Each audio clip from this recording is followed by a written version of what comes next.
Buddy, wake up, wake up, wake up. Wow.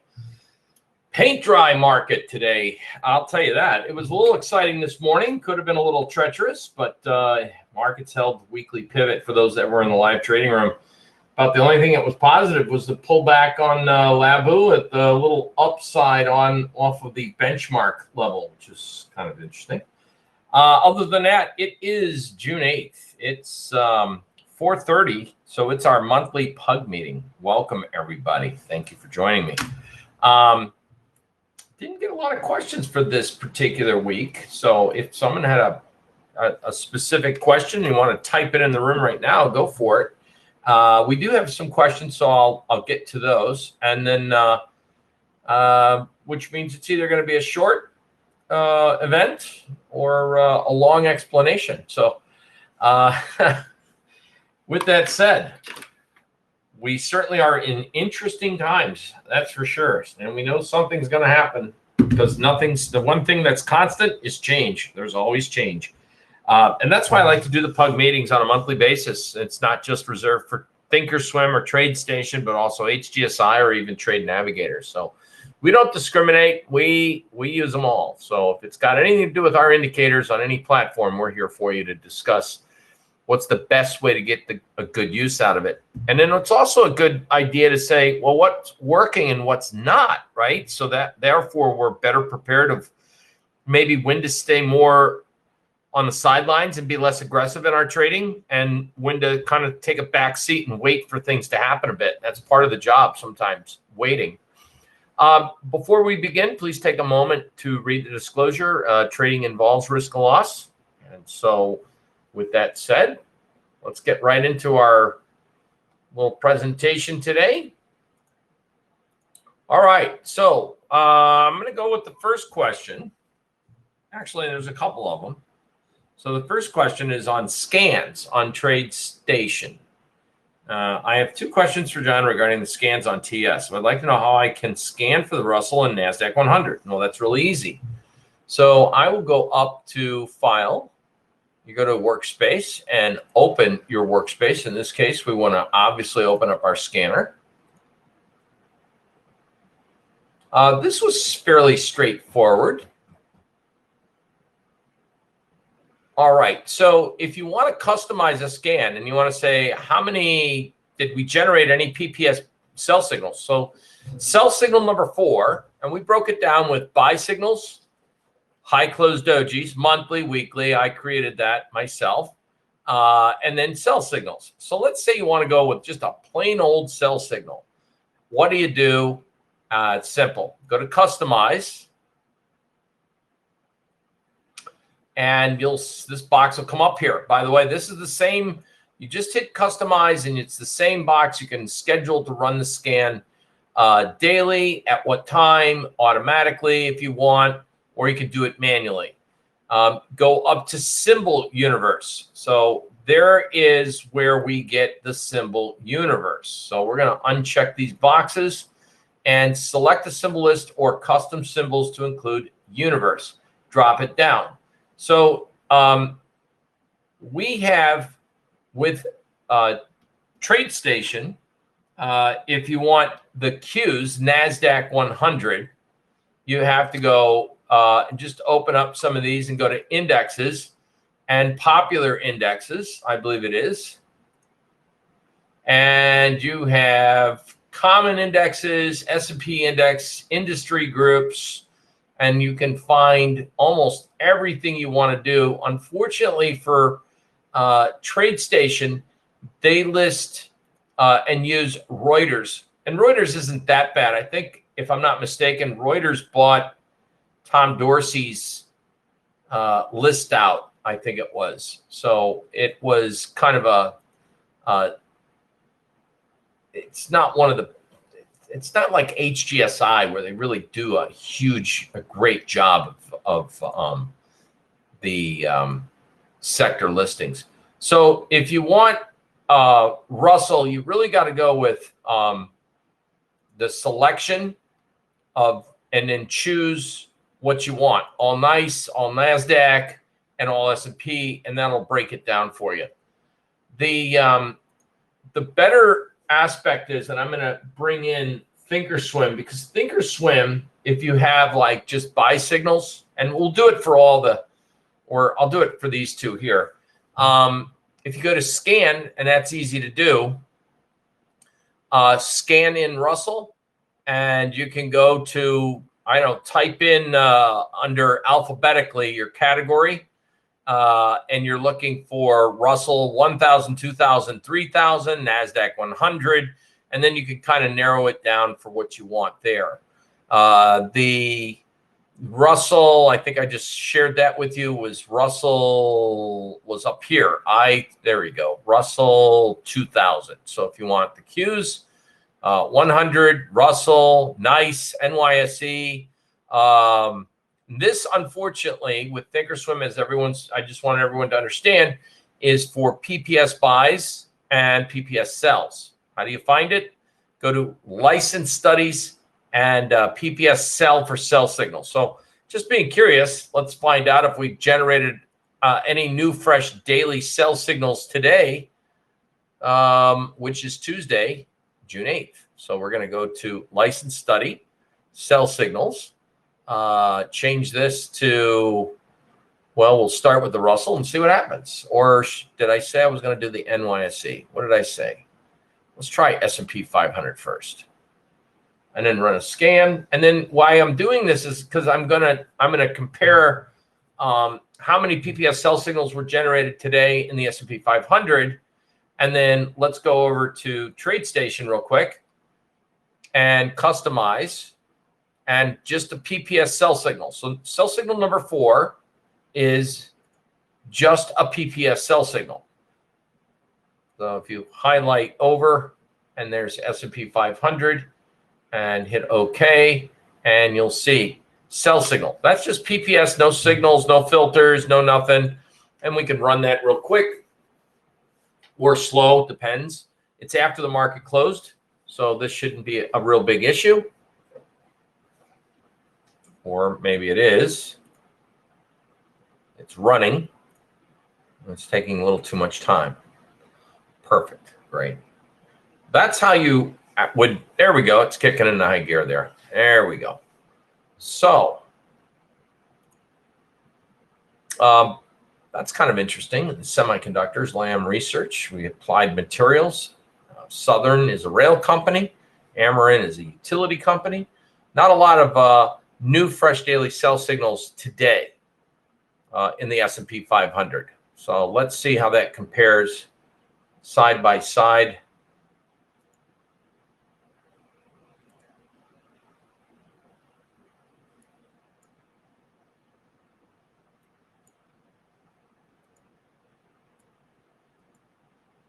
And we're almost done, 70% done running the scans. We're asking now in the S&P 500, they'll be, I believe, readjusting the S&P 500 at this quarterly or end of quarter month.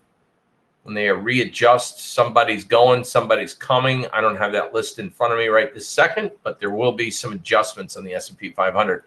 So, you know, it kind of matches up. Now, remember, there are going to be some days between a settlement here, a settlement there, a little quirk of a moving average. One day you might get the sell signals on thinkorswim first, and some days you might get them over here first. So, for example, if we did it alphabetically, which that's what we're doing right here, as you can see on TradeStation, we have it done by alphabet. If we go back to thinkorswim, and all you have to do is go to the symbol, click on it, and then you're back to alphabetical. So did we get, with any PPS buy or sell signals, what matched up? And as you can see, AEE, we did not get an AMAT. We got ConAgra, which is pretty interesting. Church & Dwight, which is the makers of Arm & Hammer baking soda. Clorox, by the way, was one that generated. Costco, which is interesting. We've got CVS, Dominion, Energy, Utilities, and you can break that down. So we did get some that were in the same space, Mondelez, Kellogg's. With thinkorswim, let's go back and take a look. And there's your Mondelez. I'm not sure why it didn't generate with Lam Research. I'd like to, you know, so sometimes I just if I'm interested in finding out and cross-referencing, I'll just take a look real quick, type in LRCX. So it's already in, and that's why it didn't show up today on TradeStation. TradeStation had generated a PPS sell signal. Lam Research has already been in a sell signal, according to TradeStation's criteria. So the moral of the story is they're pretty close. Western Digital there, Western Digital here, Southern there, Southern here. So pretty close. Mondelez there, Mondelez here. Now we'll just go over and compare. If you'd like to learn, just go to Russell. You can go to all the Russell, or just go to the, and I'm sorry, it's right over here, Russell 2000. I always prefer 3000 because they're bigger stocks, but we'll go with the small cap Russell, and you can run Russell daily, and we're using sell signals, and you can hit scan there if you're interested in that. And again, what I'm doing is, if you look up at the top here, it only shows you that you've got 45 of 45, and I want to show 2000. So when it says 45 of 45 are up there, that's telling you there really is only 45 stocks that generated fresh sell signals today, and not a huge concentration of sells in any really major city sector. So I just wanted to go through how can you do the different platforms. HGSI will update at 7 p.m. I know there's if I wanted to do it right this second, to be honest with you, I had forgotten how to do it real time, because I generally use this at night and then the next morning. And one of the reasons I like that is because I'm doing other things and I don't have to worry about it. But I definitely like watching and looking at the way HGSI breaks down, and the way I'm able to manage the quote unquote radar screen here on HGSI, which I can put out the PMC indicator. I have the sector breakdown, the industry breakdown, the industry group, and in addition, I can also look at if it is in a weekly sell signal. I have how many days since it's been. I mean, they really went through an extensive list of, if I had a, like, gee, what is the, what's the percentage of the sector in a sell signal, right? So if you're looking at banks or regional banks, for example, or a life insurance company, how many life insurance companies are in a, what's the percentage of stocks, percent of industry in a sell signal? That tells me that more and more of that group is starting to get liquidated. It's not one company. So I like that particular devil of the detail, so to speak. It tells me that if 52%, 60%, 70%, it's starting to climb, then it's not just stock specific. It's now starting to look like sector specific sell-off. So when you take a look at the financials in life insurance, and then we can take a look at the KRE or KIE, excuse me, I'm sorry, KIE. Well, that's interesting. To me, that's pretty interesting, because now we've got the insurance sector in a daily sell signal. This was from yesterday, of course. Relative strength has been weakening, and I just shared with you the percent of stocks in that sector that's starting to sell off. So that's an industry sector, and it's growing. The list is growing day by day. So that kind of tells you that, if you start to see more and more, and that's one of the things that HGSI does really good that TradeStation does not do. We have not been able to provide that data with TradeStation. So in any event, using the John Person indicators, whether it's with TradeStation, whether it's thinkorswim, whether it's HGSI, they have a lot of benefits within each different program. And again, Genesis also has something similar, but once again, I got to tell you, HGSI has really got, it took me a while to come around to HGSI, but the more I use it, the more I really find that with my work, whether it's the person's high close doji, et cetera, it really tabulates the sectors. For someone that's looking for what sectors to be in right now. It seems that this market is it's evolving. It's evolving in a way that I'm not sure if typical money management makes any sense anymore in the terms. Now, let me finish my thought process here. In terms of sector rotation of days of old, which was 2 years ago, pre-pandemic markets, pre-Reddit Wall Street bet, craziness with Bitcoin, right? So pre-market liquidity of biblical proportions on a global scale. Every country is out providing liquidity. The European Central Bank, for example. So the markets right now are, they're kind of adhering to some seasonality. They're kind of adhering to sector group rotation. And I say kind of, but not like they used to. And I think that's all based on the fact that there's, one day people want to be in this, one day people want to be in that. The way the markets have moved, like a company like John Deere or maybe even a company like Wayfair, where it was, these types of moves last year in a pandemic had nothing to do with earning your right to grow your company's price based on the merits and your profitability.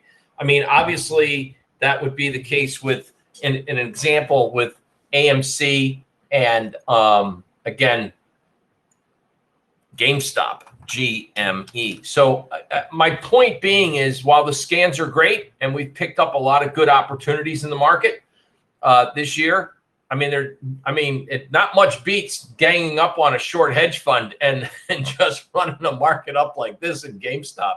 I'm not saying that the indicators don't work. They do.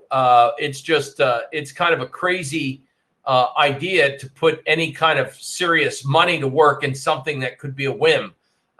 So again, buying a stop like GameStop at 173 on a weekly high closed doji like we had right here on May 21st, and then watching it go to 300 and change today.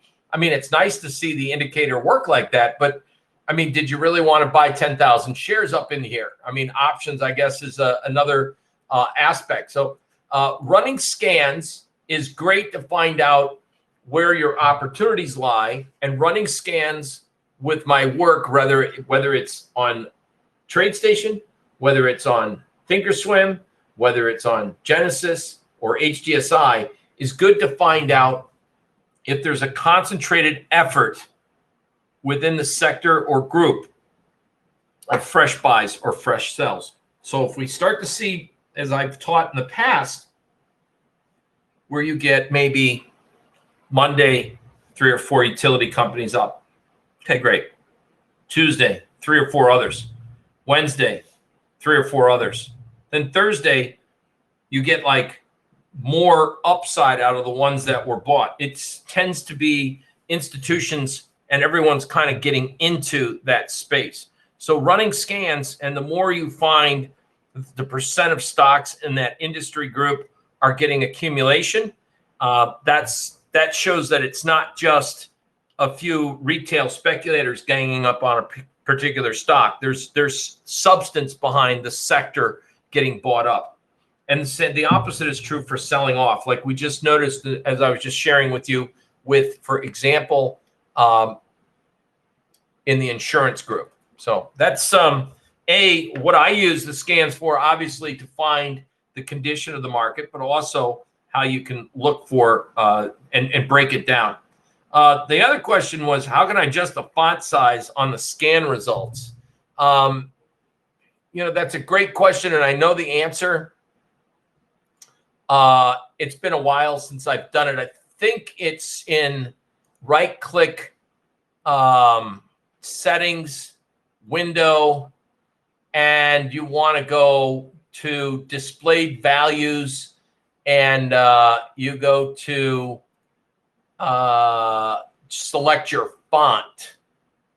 And see, I just did that. So now you can see as I just increased my font size right there. So now I moved it from 11 to 14.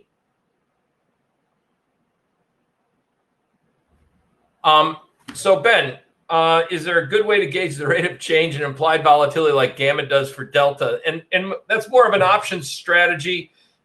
We don't have that feature for our indicators, right? So PUG group is about persons user group, the indicators for our platforms. So while I like your question, that's more of an options class and not particular to our subject matter, which is how do you use the person indicators on the various platforms. And so we do not have a scan for gauging the rate of change. Now, what you can do if you're looking for implied volatility or look for a percent change, HGSI does have a function, if that's more of what you're asking, kind of like. Again, we're looking for scans for buys and sell signals and quantifying those buys and sell signals, right? That's the topic du moment, so to speak.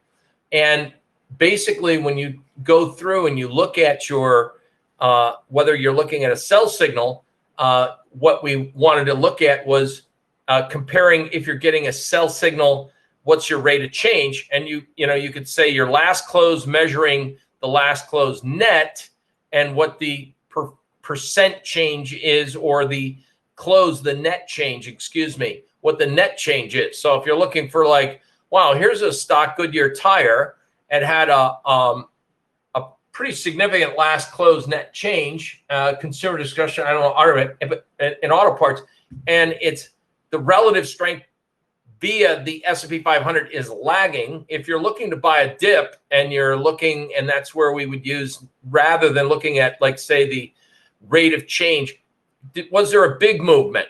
And so if we take a look at that, it's one way of doing it. We could use other different categories here.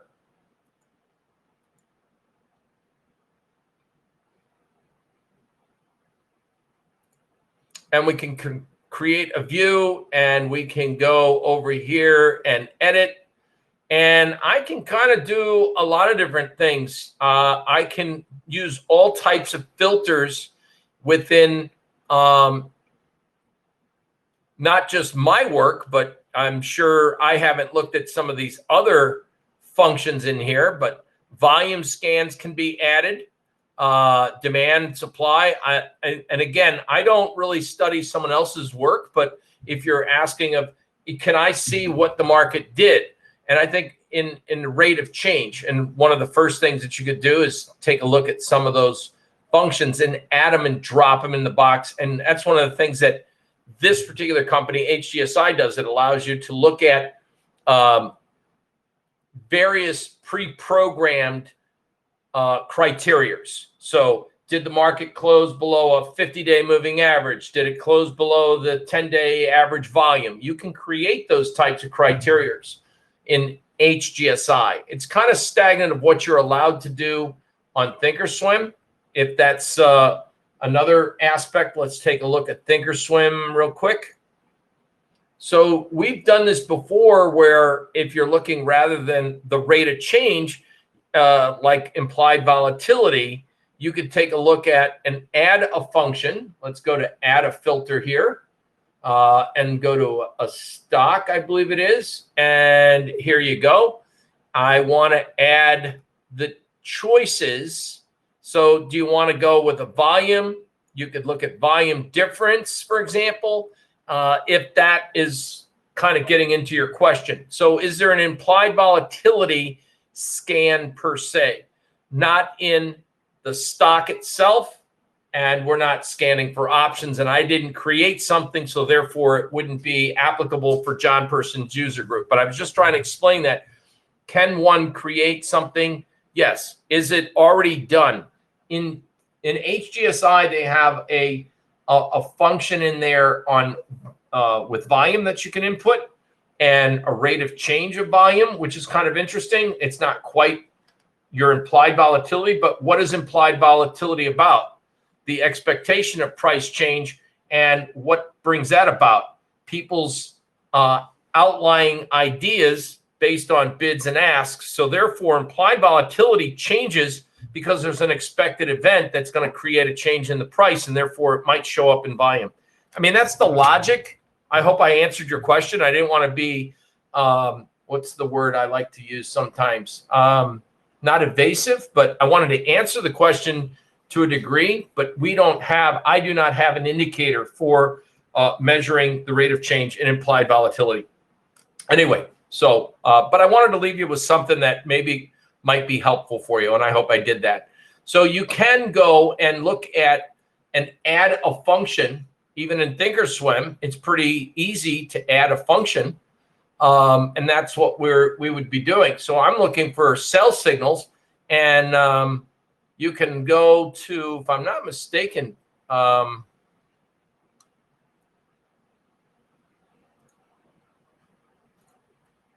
volume. I can go minimum volume and maximum. I can change this function in here. So if I want to just run a scan in all stocks, for example, but I wanted to have hey, I don't want to look at sell signals for a stock that's a $5 stock, and I don't even know who the heck this company is. But if I want to look by capitalization, I can filter. I can add a filter to the conditions. I mean, thinkorswim does a pretty good job of adding filtered criteria or functions to the base person indicator, which would be, in this case, a sell signal, or, to be fair and impartial, buy signals. By the way, today in the Russell, we had 2,045 buy signals at the end of the day. At the end of the day, run the scan, 119 new fresh buy signals. And in the strongest group, it was kind of interesting, software applications, some opening up within Dave & Buster's. I think play was up a bit today, 10%, right? So hotels, leisure, it was kind of mixed in the small cap stuff. One thing that I'm surprised not to see, and if you were in the live trading room, we talked about biotech today, and you'll notice there's only, a handful of biotech names, and I'm not sure I'm familiar with, quite frankly, any of these, but that would be one of the main concentrations between pharmaceutical and biotech. It seems there was only 119, and you can count up how many there were. All right. So that's the how can you run scans on buys versus sells? Do you have the capability of creating, as I do in the live trading room, pretty much on a daily basis? I'll come in and say, guys, here's what we got for buys and sells. This is the relative strength on the market. And this is what I personally like to look for. If I'm looking to sell, I'm not looking to sell something that's outperforming, that has strong relative strength. I'm looking to sell something that's got a weakening relative strength to the S&P 500. Like, for example, this is Red Rocks Resorts. I think that was up. Well, we covered that this morning, I thought. And again, we also covered, insurance. So insurance shows up. It's lagging. It's in a sell. And that's HGSI. I think we've covered that pretty well. We beat that one up. So we covered up how can you change on TradeStation, 2 direct questions that we had. How can we change direct, the word I'm looking for here. How can I change the font size? That's what I was looking for, the font size in the scan results. It's hard for your eyes. Just right-click in that window. Don't right-click over here, because then you're asking to change the window settings in that chart. Click over here. Remember, this is a whole different window. There it is. There's your window. So I am going to do it one more time. Right-click on the window, settings, window, and I'm going to go 11 might be a little small, 14 is a little big. I'll split it down the middle. We'll go 12, and we'll put her right back where she belongs. Now, seeing as you don't see a sector listing, that's part of the issue with TradeStation. So it's either an ETF or it's a preferred stock, and it doesn't have it listed as a sector. So New Star Energy, preferred A. It's not going to list what industry group it is. For whatever reason, they don't do that. Buy signals today and customize that was running. And let me double check something. So that hasn't been on this computer. I haven't run the scan since, well, yesterday. So today, if I wanted to run that, and I'm asking to run it in about, what, 5,000 stocks, that might take a little while. And I generally run a scan for all of the top 3 stock indices. NASDAQ Composite, which all the stocks in the NASDAQ Qs are there. I look at the NYSE and the S&P 500, and that's how I break that down. And this is, as you can see, 2%. This may take it. 6,386 stocks. I'm asking to filter out how many new fresh daily buy signals generated. That's a lot of data we're looking for. So these are ones that I run off hours, not still in the pre-market or post-market, in the after hours. If you want to do it and you need to know right now, you can do what I'm doing and just click on it. You can pre-program when you want to have your scans run on TradeStation. So and I would strongly recommend, if you start with buy signal number 1, how many stocks generated a buy signal today, and it's in a weekly buy. That's what we would call a continuation scan. What do I mean by continuation scan? If when that scan was last run on this computer, June 8th. So today, 4/15. So it's in a weekly buy from last week, and today, over the last couple days, it was in a sell signal, and it just flipped into a buy signal. So PayPal today is a continuation. It generated a weekly buy, had a couple days of pullback, and there it is. It's back into a buy signal. MGM, Marriott International. Of course, MGM's been in a weekly buy since way over here. It's in a consolidation pattern. It generated a daily sell while it was in a weekly buy. No bueno. Unless it broke support. It didn't. And now it looks like tomorrow, odds are, you might have a little bit more upside, because if this is a trend consolidation, it's a breakout. And that's what scan number 1 on, or at least scan number 1 on TradeStation is about. Scan number 2 is the same thing, just in the opposite, sell signals. So there is, today you noted that, or at least I showed you with TradeStation, there was a lot of hotels we had, and resorts. And here today, we've got a lot of buy signals showing up as well. Hilton and Marriott confirming that in that space. And let's see, you can clearly see when you're running this scan on buy number 4, it's still running.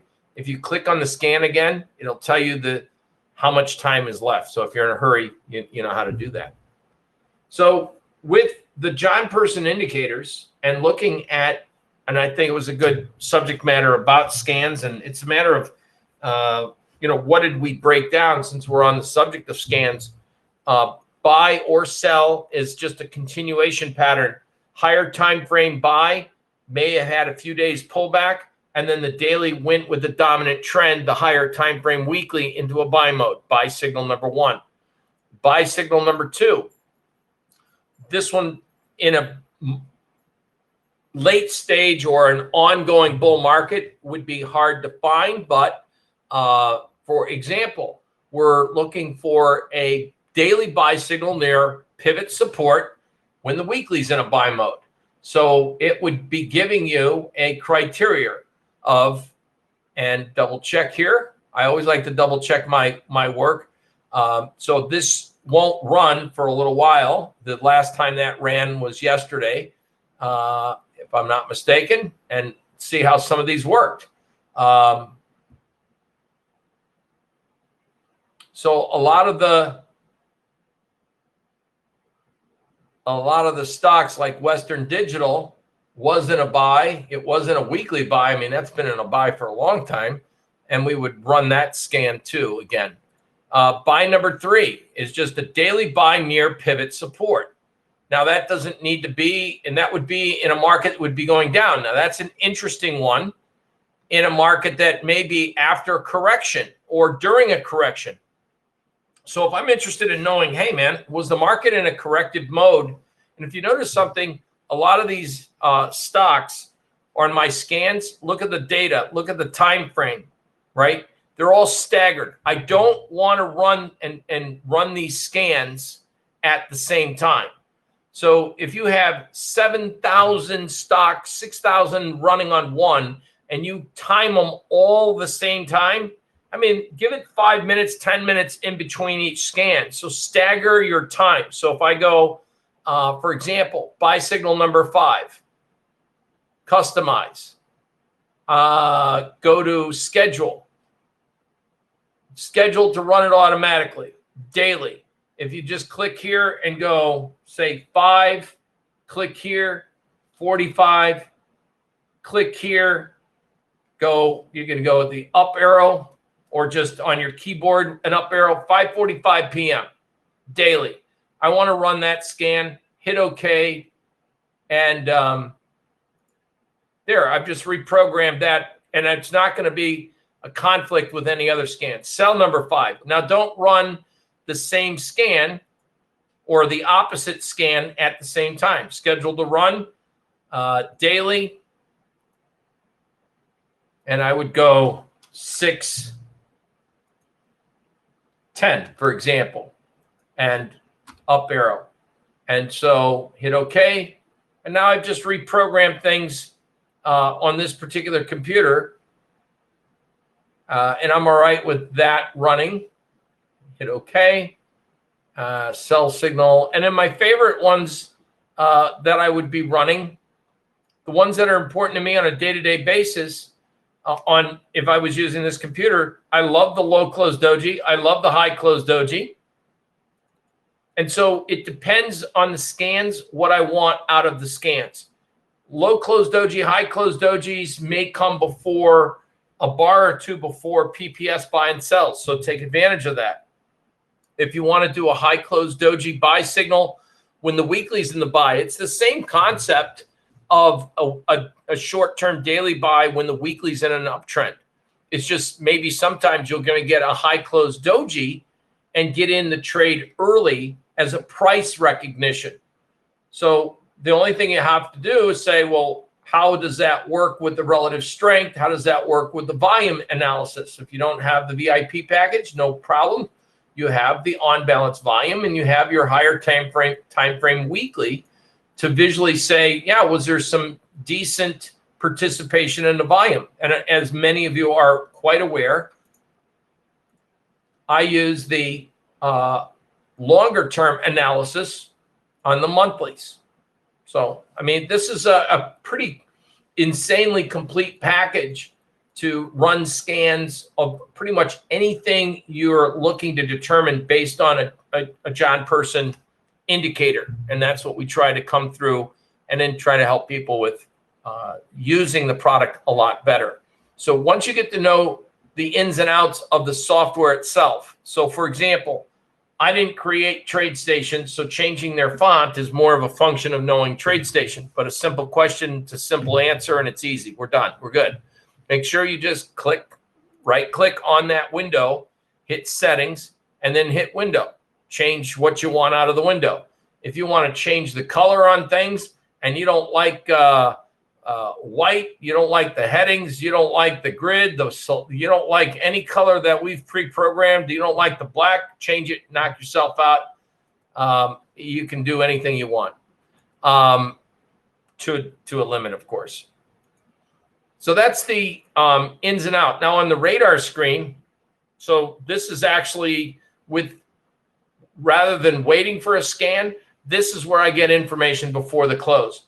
What's generating new, fresh daily buy signals as we are looking at the day? Or more importantly, here we are in the beginning of the week, and already we're finding some names flashing warning signs that if they closed here or at one point today, for example, and this is a good lesson. If you notice this is flashing, anything that flashes, it's not saying it generated a sell. It's warning you that it crossed a threshold and be aware. So, for example, Ecolab, PPG Industries, Leibniz Bosse, and Sherwin-Williams all crossed a threshold today that it came off that threshold, but it's at, for example, in Sherwin-Williams' case, it was at an example where it was going to generate a weekly sell signal, probably closer to the low of the day, which was 278.74. So somewhere between 278.74 and then the aftermarket, that's reflecting the aftermarket. It was going to generate it. It closed at 281. So that's starting to warn you that there's, at the end of the week, if Friday, this is what this is telling you. There's going to be some changes if SSO, for example, right? It's going to be generating, it had a crosshold. That was a doji. So it's just saying after, it may have closed greater than last week's doji high. These are UWM, which is the Ultra Russell, QID. Of course, you guys are familiar with that, with the Qs. These were thresholds that it's just warning you so that you could take a quick look rather than saying, gee, I'm stock specific, I'm sector specific. Is there anything that's crossing or changing right now? GDX, by the way, gold miners. And there it is. It didn't undo the potential PPS sell signal. So there it is, bottom line. So that's kind of an interesting way of, for me, of how I look at going up and down to look at the condition of the market. The other condition of the market that I look at, as many of you are quite aware of, is the advanced decline, which we cover almost every day in the trade room. So getting the most out of the package of John Person Indicator, and like I say, running scans is very important. Having the radar screen where I can just go up and down and see, not only did we get changes, I mean, first and foremost, you're going to see changes in values versus the S&P in the relative strength. If the relative strength was bright blue, like Boeing is right now, that means it's relative to the overall market. It's started to outperform. And I'll expand on this so you can see it better. It's bright blue. It's outperformed relative to the S&P in percent change. I could look at this and go, but it's in a daily sell signal. It's in a trend. It's a consolidation. So either, and the volume momentum of the volume is weakened. The, or the histogram, excuse me, and the momentum of the volume is over here and the momentum's weakened. Now, on balance volume is up, which is kind of weird. And this is like suggesting, believe it or not, that Boeing maybe it just been in a pause for a few days and it could accelerate higher. So again, price pattern, and that's where you would know about price pattern. This is a small uptrend. This is a sideways range. This could break out to the upside. We would want to look for a market that would form if it doesn't sell off, and it's in a sell signal, and it ain't going down, by the way. It is also warning us that if the market is in a sell signal, it doesn't go down, and it's in a higher time frame weekly buy, which it is. The volume is still green. The relative strength is stronger. I mean, to me, that's what we would not a divergence, but that's a warning sign that here's a market that is outperforming relative to the market, and it's sideways. If people want to buy this, this has an upside potential. Now, I bring that to your attention because we were in a call spread in this, and I haven't rolled into a new trade. We got out of Boeing. It was showing some kind of funky weakening in the volume. I wasn't too happy with the loss of the momentum. We were in an option strategy that was going to get tick-tocked away with theta decay. And so therefore I said, let's get out. We can always look to revisit this. It really hasn't gone anywhere. But now I would say for tomorrow, by the way, thank you for letting me do this with you guys. I would say if we get a breakout above that swing high, meaning close greater than 258, and I'll look at it on an intraday basis, it could be the makings of an ABC wave or a breakout to the upside, bringing us at the very least, my guess, 264, at least testing that old high right up in there, if not the average of those highs or even higher. So if we got more participation in the volume structure, since the relative strength is already stronger and showing outperformance, I mean, that's a positive thing for, I mean, I wouldn't want to sell something that's strong in the terms of relative strength, the PMC reading. Its brethren in the industrial sector, though, is a different story. So when you take a look at the relative strength, I mean, Boeing, maybe it doesn't belong there. Caterpillar, relative strength is weakening.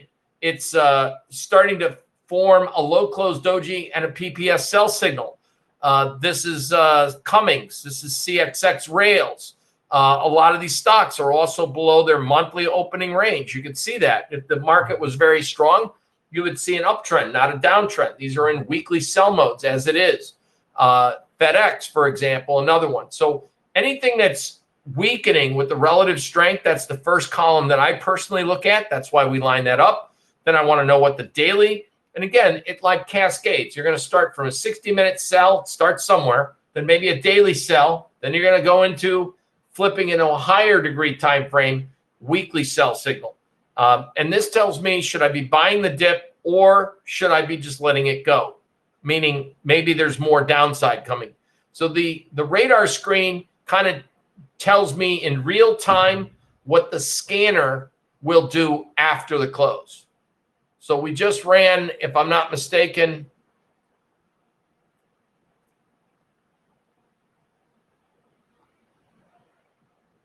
was it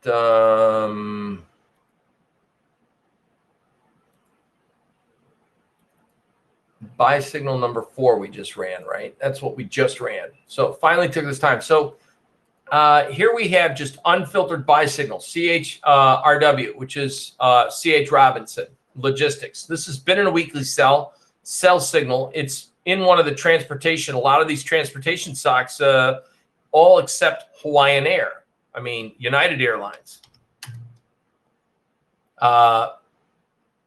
It's not really going anywhere. The relative strength has been weakening. This is one that in that space where the whole transportation's been kind of weakening. American Airlines, for example, in a daily sell signal. LUV, L-U-V. We just went over this in the trade room, so I know this. So when I start to look, I did put a symbol in. L-U-V, I said. There we go. Southwest Airlines, weekly sell last week. Relative strength's weakening. Volume is selling off hard. Relative strength on person's market catcher is red. This is not a stock I want to buy, bottom line. So how do I use the scans? The scans I use to say, what's fresh new buys? What's the comparison for the whole sector? Is it just one stock specific in the sector? One airline stock. If we had a few other airline stocks, it'd be a different story. At the end of today, though, we did get, and of all the stocks,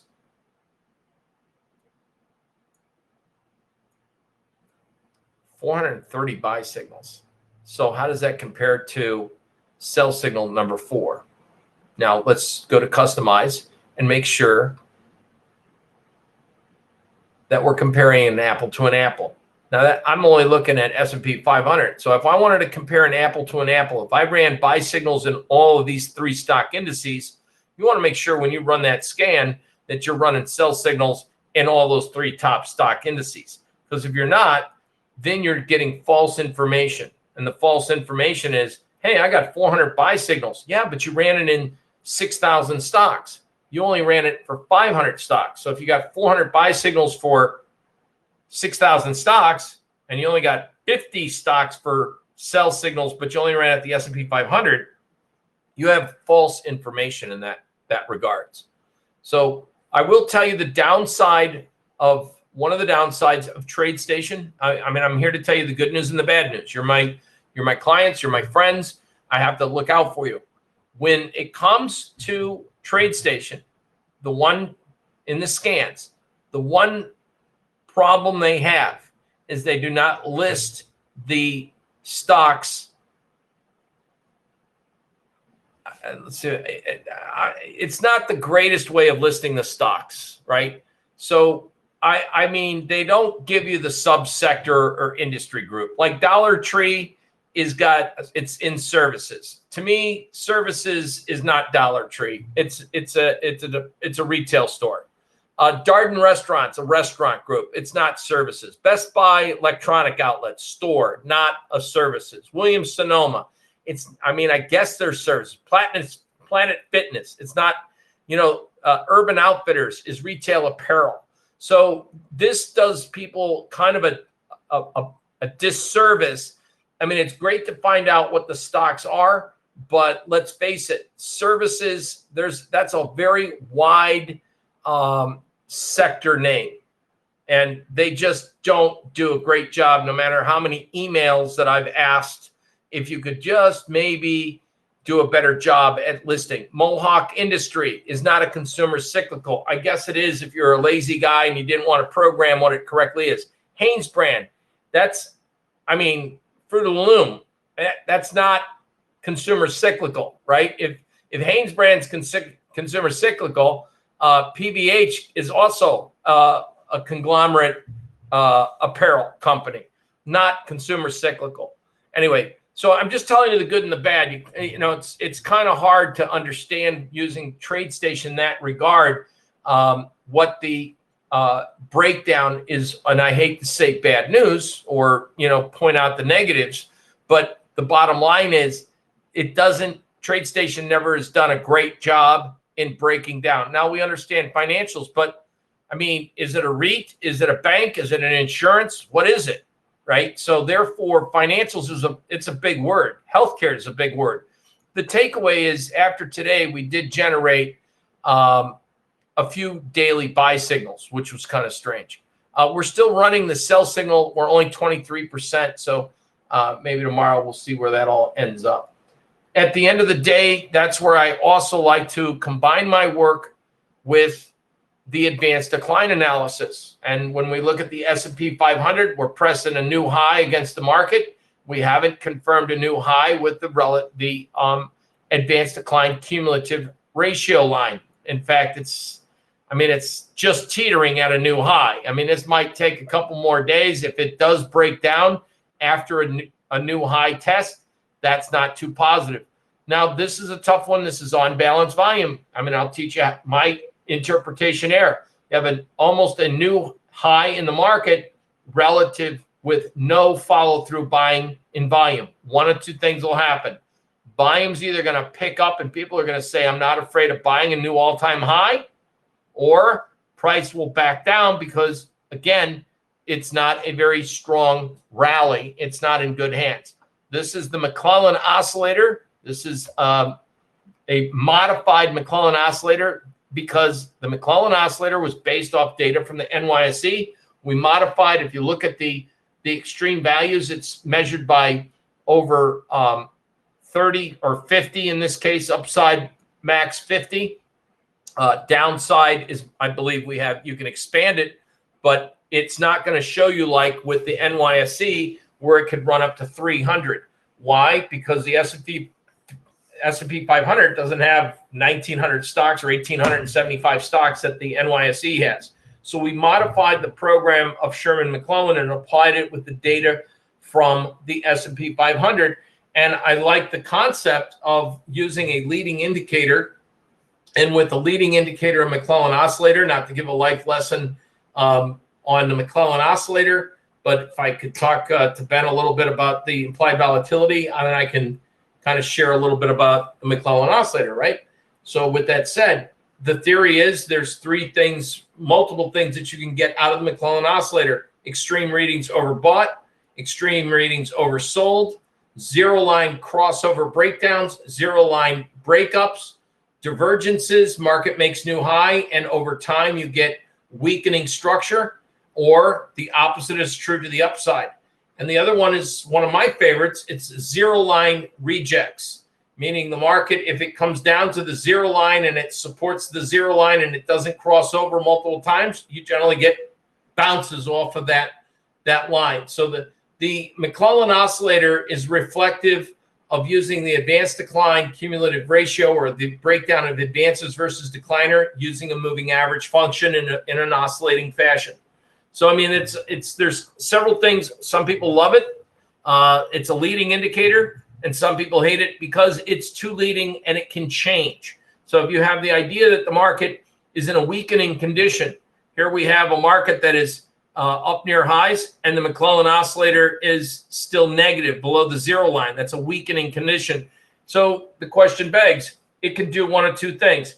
The Mclean Oscillator, the stock market goes up, and a concentration of stocks, more stocks are going up in association with the increase in the index, and the Mclean Oscillator is going to go positive. And now if you're bearish, you're stuck because now this is set at a level where it's not overbought. And so if you're short the market, it won't be overbought until you see another new high. On the other side of the coin, if you go and buy that high and the Mclean Oscillator starts to weaken over time and starts to break down and remain over a period of time below the zero line, you'll see the market sell off. So I like to use a combination of the advanced decline cumulative ratio line and the Mclean Oscillator on a day-to-day basis. For the live trading room in the community, for day trading, it's generally a good idea, and that's why we have in our algo room the advanced decline. And so for some of you that aren't familiar, this is a page that we run in the live trading room every single day. We have an E-mini 5-minute model, which is in an active little short position right now. We have the S&P, and we have right here the advanced decline and the cumulative on a 60-minute basis.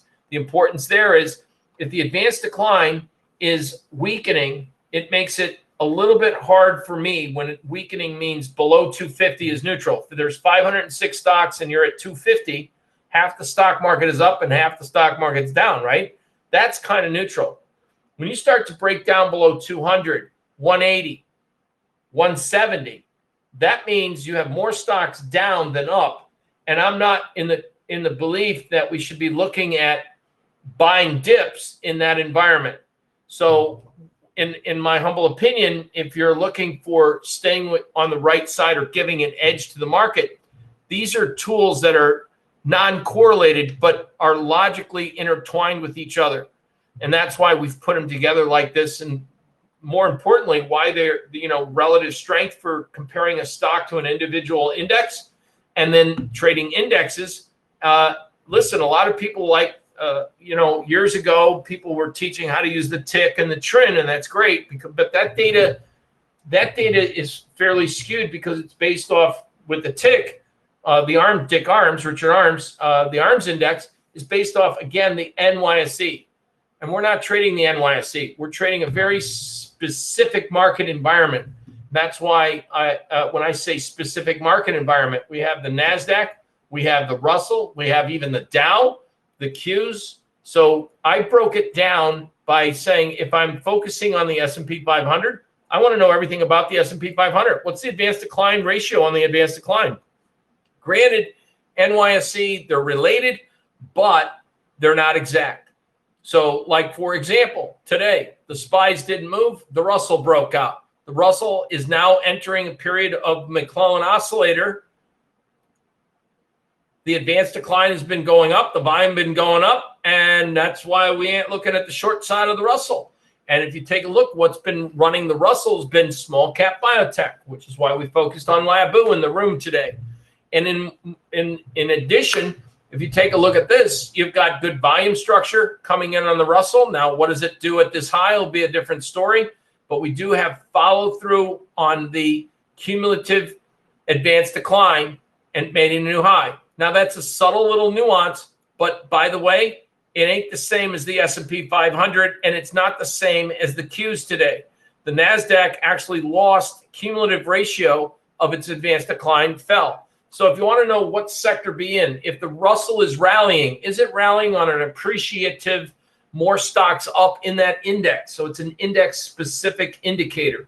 And that's hopefully everyone got something out of why we look at this. And just a case in point, if someone's going to teach, hey, here's the reason why I use these indicators this way, one does not fit all markets. Using the ARMS index does not work for all markets all the time. And I just wanted to make sure that I gave an example is that if that's true, then you would not see the difference in the breakdown of the advanced decline pattern. In the Dow Jones, it's pointing down. The Qs pointing down. The S&Ps upticked a bit today. And then the Russell, it definitely upticked. So different markets had different performance. The Dow was down. The Qs were, I don't know what you want to call that, unchanged. And the Russell was up. So bottom line, using one index, one indicator that's designed on one index like the NYSE, I think that's where, for me, it gave me a better edge having this breakdown like that. And that's the person's user group. So running scans with HGSI, as I just wanted to point out to you, having that person's market catcher is pretty impressive, which is why I like that function. Using TradeStation, we did not have that function built in. It was a little harder to do with TradeStation with the PMC, and that's probably not something that we're going to be able to run anytime soon or create, which is why when I look at the radar screen, I can see what fresh new buy signals, and as you can tell, we broke it down with the right stocks in the right sectors. Industry groups like utilities, credit cards. I didn't just do this last week. We've had this for over a decade. So breaking down regional banks, I can take a look. Hey, are regional banks really generating? That's an interesting concept, because here we have regional banks, which led the way this year to the upside in indexes. They're all of a sudden starting to show relative strength weakness in the market. And oh, by the way, today, a lot of the names like Zion, Truist, which is BB&T merged with SunTrust, SIVB, Regions Financial, PNC, Keystone or KeyCorp, excuse me, all crossed a threshold, which would have generated a weekly sell signal. That's why that's flashing.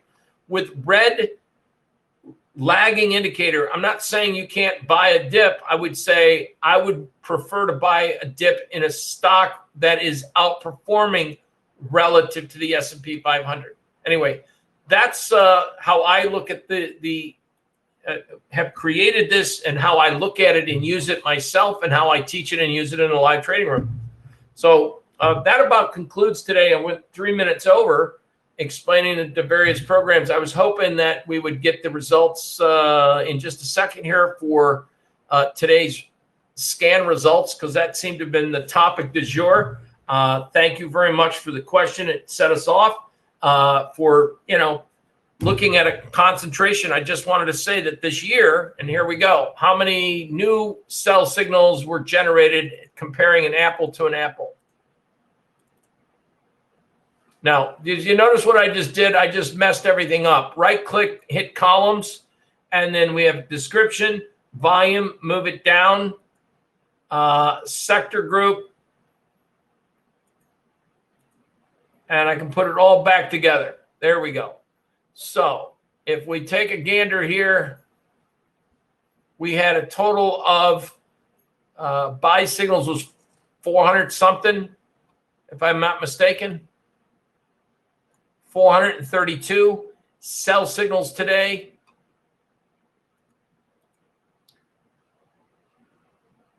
Cell number 4 was 227. So here we go. Sector. We had, hopefully there's nothing that where utilities today gave daily sell signals, and they didn't go anywhere. So at least we're not in a sideways range. At least nothing that I was in. Exelon gave a daily sell signal. That makes me feel warm and fuzzy. I'm not sure some of these names here of these symbols, but you can, as you can see, go back up to right click, customize the columns. What did I do? I got rid of, oh, there it is. There we go. So healthcare, services, financials, and the financials, we saw some of that on the radar screen, is some of the regional banks. So you can kind of get through a list. Mondelez, Conagra, it's Continental Grain, Continental Agriculture, Conagra. Interesting, where this is, I think we talked about this in the live trading room. I'll leave this with you. and because it's a seasonal thing. Despite the weather and the grain complex, the worst time of the year to be in ag stocks is right towards the end of June into the 4th of July. So watch that, because Mosaic, Intrepid Potash, ConAgra, Bunge, Mosaic, for example, that whole space, it's starting to show some relative weakness in the marketplace. Anyway, thanks for joining me. I just wanted to conclude with what the difference was for today's scans, how to use them, and how they vary between the 3 major platforms that we use on a daily basis. I hope everyone got something out of today's presentation, and I appreciate your question and your participation. And thanks, everybody. I'll see you in the live trading room tomorrow. And for those who aren't aware, we're going to be at the very first World Money Show Traders Expo, the real one, in person, no pun intended, this at the end of this week. It's in Orlando at Champions Gate. It's going to be pretty, we'll tell you all about it, how it is, the crowds, the excitement, and the flavor of how many people are bullish versus bearish. That'll be interesting. And with that said, I'll see you guys in the live trading room tomorrow. Thank you for joining me today.